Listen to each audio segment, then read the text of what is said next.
کے رکھنے والوں کی ہلاکت کے بعد وارث بنا دیے گئے.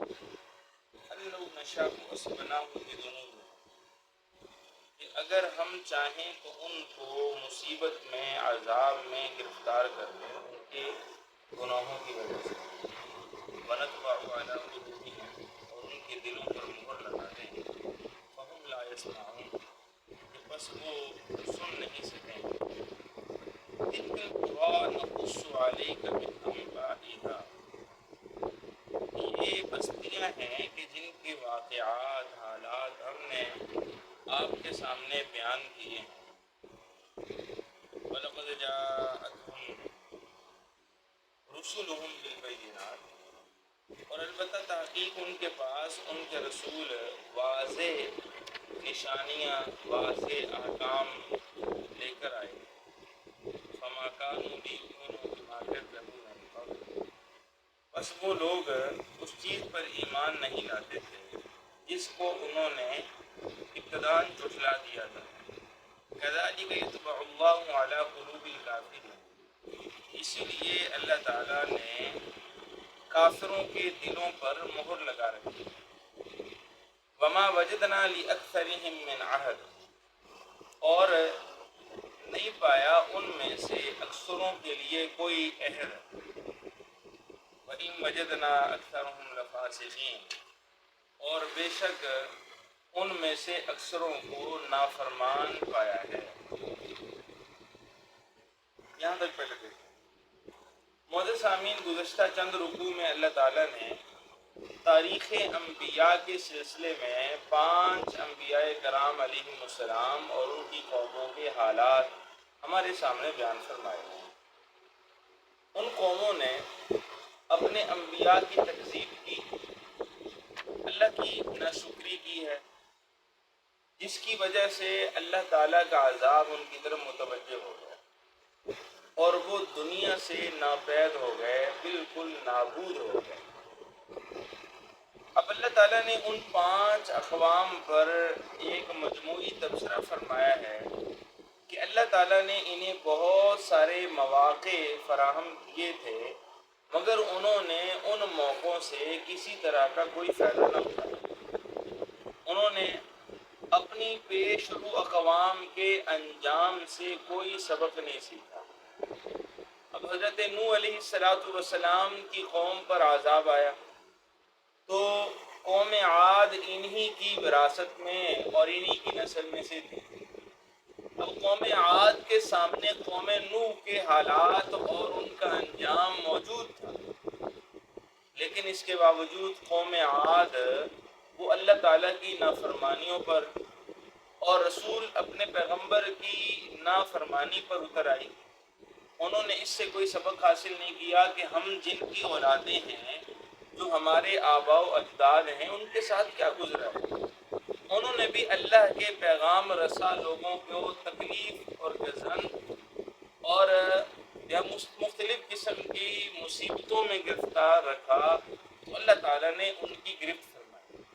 اگر ہم بھی ان اللہ کے پیغمبروں کے ساتھ عداوت رکھیں گے، ان کے ساتھ اگر دشمنی رکھیں گے تو اللہ تعالیٰ ہمیں بھی پکڑ کر ہماری بھی ہو سکتی ہے. لیکن انہوں نے ان تمام چیزوں کو بھلا دیا، اس کی کوئی پرواہ نہیں.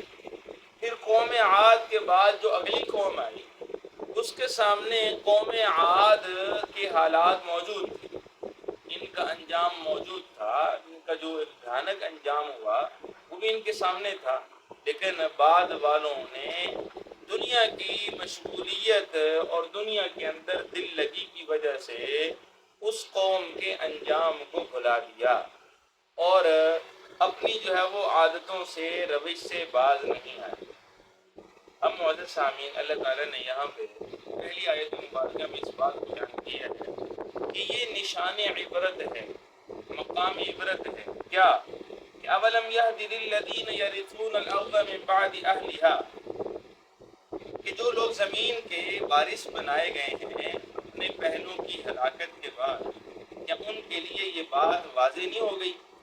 لو نشاء اصبناهم بذنوبهم کہ اگر ہم چاہیں تو ان کے گناہوں کی وجہ سے انہیں بھی مصیبت کے اندر گرفتار کریں، انہیں بھی مصیبت کے اندر ان کی گرفت کریں۔ اب سابقہ لوگوں کے حالات، ان کا کردار وہ بیان کر کے موجودہ لوگوں کو عبرت دلانا مقصود ہے کہ دیکھو بھائی ان لوگوں نے کس طرح خدا تعالیٰ کے احکام کی نافرمانی کی، انبیاء کو جھٹلایا، اپنی ضد پر اڑے رہے، عناد کا شکار ہو گئے، اللہ تعالیٰ نے بالآخر انہیں تباہ و برباد کر کے رکھ دیا، اللہ نے ان کو ان کے انجام تک پہنچا دیا۔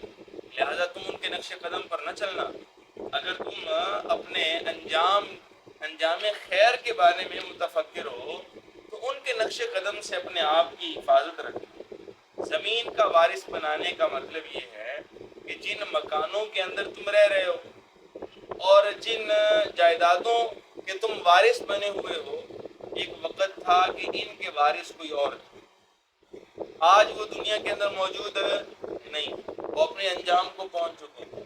اب آج تم ان مکانوں کے، ان گھروں کے، ان جائیدادوں کے وارث ہو، لیکن تمہارے پاس بھی جو وراثت ہے یہ بھی دائمی نہیں ہے، یہ بھی عارضی ہے۔ دوبارہ پھر ایک ایسا وقت آنے والا ہے کہ پھر یہ جائیدادیں، یہ مکانات، یہ زمینیں اسی طرح موجود ہوں گی، لیکن وارث نئے پیدا ہو چکے ہوں گے۔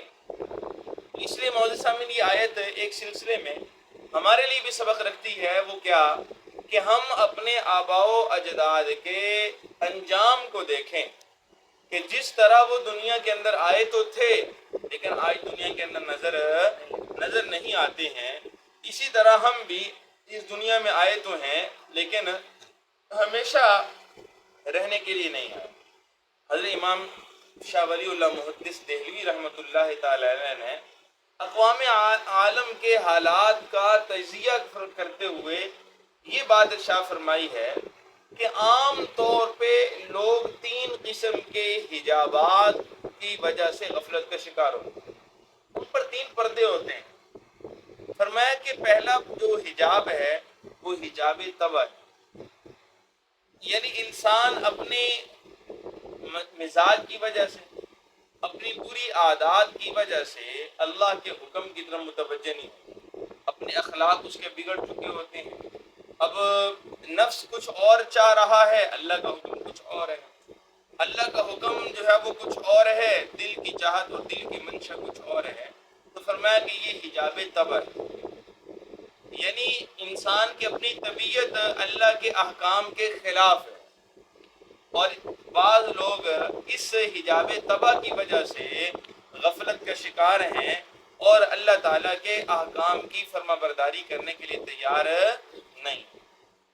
معزز سامع، فرمایا کہ دوسری قسم کا جو حجاب ہے یہ حجاب رسم کہلاتا ہے، یعنی فی زماننا جو ہمارے مروجہ طریقے ہیں، جو رسومات ہیں، جو خرافات ہیں، ہم ان کی وجہ سے بھی بسا اوقات دین کی طرف نہیں آتے، اللہ کے احکام کی طرف نہیں آتے، اور پھر کہہ دیتے ہیں وہ جی اسی تو اپنی برادری دے تو مجبور ہے، محلے والے کی کہیں گے، پنڈ والے کی کہیں گے، میرے دوست احباب کی کہیں گے، گھر والے کی کہیں گے، یہ جو لفظ ہے کی کہیں گے، وہ کیا کہے گا، وہ کیا کہے گا، یہی حجاب رسم، اسی کو حضرت شاہ ولی اللہ محدث دہلوی نے فرمایا، یہ حجاب رسم ہے۔ اس لیے معزز سامعین، زمانے بھر کی باتوں سے بالکل مستغنی ہو کر اللہ کے ساتھ جو لوگ لگا لیتا ہے اور اس کے احکام کو مد نظر رکھ کے، پیش نظر رکھ کے اپنی زندگی کا قبلہ کعبہ درست کر لیتا ہے، یہی حقیقت میں کامیاب ہے، یہی انعام یافتہ ہے۔ اب آگے حضرت شاہ ولی اللہ محدث دہلوی فرماتے ہیں کہ تیسرا حجاب سوء معرفت۔ معرفت یہ پہچان کو کہا جاتا ہے، سوء غلطی کو کہتے ہیں، یعنی اللہ کے پہچاننے میں غلطی کھانا، اللہ کے پہچاننے میں غلطی کھا جاتا ہے۔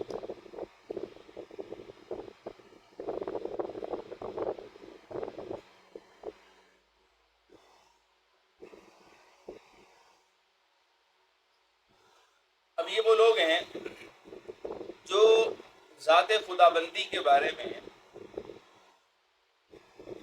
اپنی جو ہے وہ عقیدے کی غلطی پر ہے۔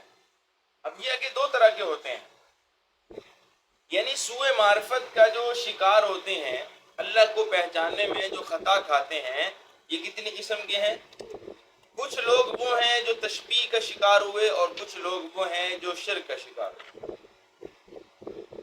اب معزز سامعین، تشبیہ کسے کہتے ہیں اور شرک کسے کہتے ہیں؟ شرک تو آپ سمجھتے ہیں، یعنی اللہ کی صفات کو مخلوق کے اندر تسلیم کر لینا، یہ کیا ہے؟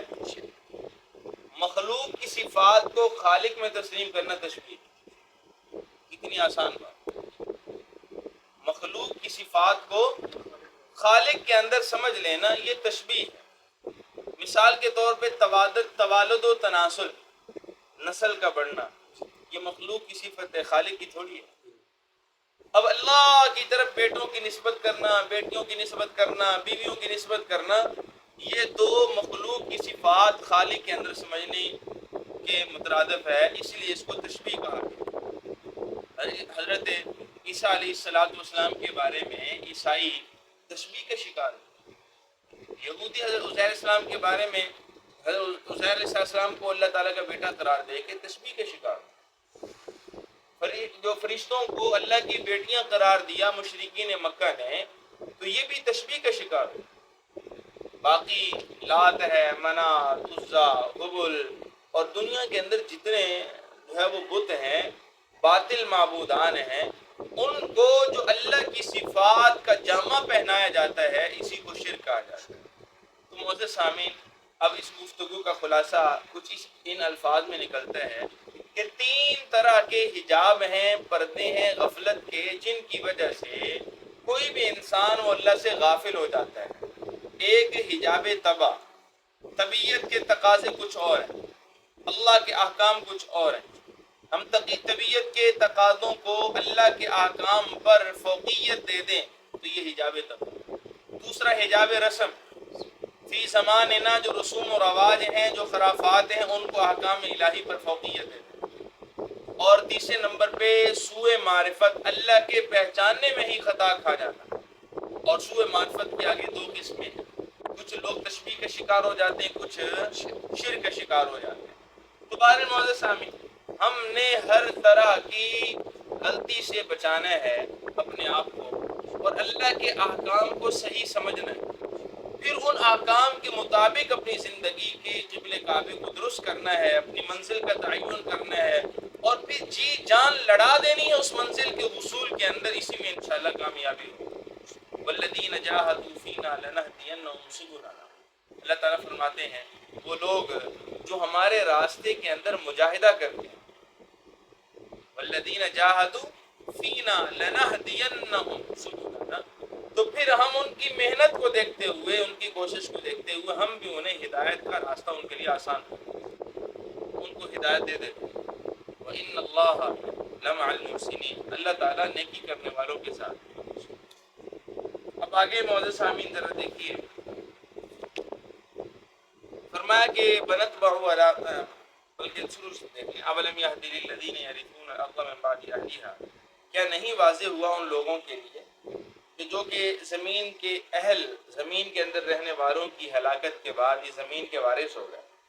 اللَّوْ نَشَاءُ وَأَصَبْنَاهُمْ، اگر اللہ تعالیٰ چاہتے، اگر ہم چاہتے تو ہم انہیں کسی عذاب میں گرفتار کر لیتے، بِذُنُوبِهِمْ، ان کے گناہوں کی وجہ سے، وَنَطْبَعُ عَلَىٰ قُلُوبِهِمْ، اور ہم ان کے دلوں پر مہر لگا دیتے، فَهُمْ لَا يَسْمَعُونَ، جس کی وجہ سے وہ یہ اصل میں مہر، دل پر مہر کا مطلب کیا ہے کہ دل پر جو حکمت اور حقیقت آشکارا ہوتی ہے، معرفت جو اسے نصیب ہوتی ہے دل کی وجہ سے، کسی بھی انسان کو اس کا دروازہ بند کرنا۔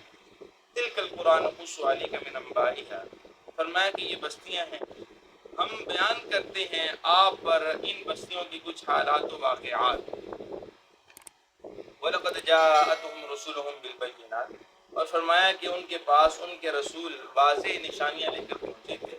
فَمَا كَانُوا لِيُؤْمِنُوا بِمَا كَذَّبُوا مِن قَبْلُ، اور فرمایا کہ نہیں وہ لوگ ایمان لائے اس چیز پر جس کو انہوں نے پہلے سے جھٹلا رکھا تھا۔ كَذَلِكَ يَطْبَعُ اللَّهُ عَلَىٰ قُلُوبِ الْكَافِرِينَ، اسی طرح اللہ تعالیٰ کفار کے دلوں پر مہر لگا دیتا۔ وَمَا وَجَدْنَا لِأَكْثَرِهِم مِّنْ أَحَدٍ، اور فرمایا کہ ہم نے نہیں پایا ان میں سے اکثروں کے لیے کوئی عہد، یعنی اگر وہ کوئی معاہدہ اللہ سے عہد کر بھی لیتے ہیں تو اس پر پورا نہیں اترتے، گویا کہ ان کے لیے کوئی عہد ہے ہی نہیں، ان کی کوئی بات جو ہے وہ پکی بات ہے ہی نہیں، وہ کوئی بھی اگر بات کرتے ہیں تو اپنی بات کو وہ جھٹلا دیتے ہیں اپنے عمل کے ذریعے سے۔ وَإِن وَجَدْنَا أَكْثَرَهُمْ لَفَاسِقِينَ، اور فرمایا کہ ہم نے ان میں سے اکثروں کو فاسق پایا ہے، فاجر پایا ہے، نافرمان پایا ہے۔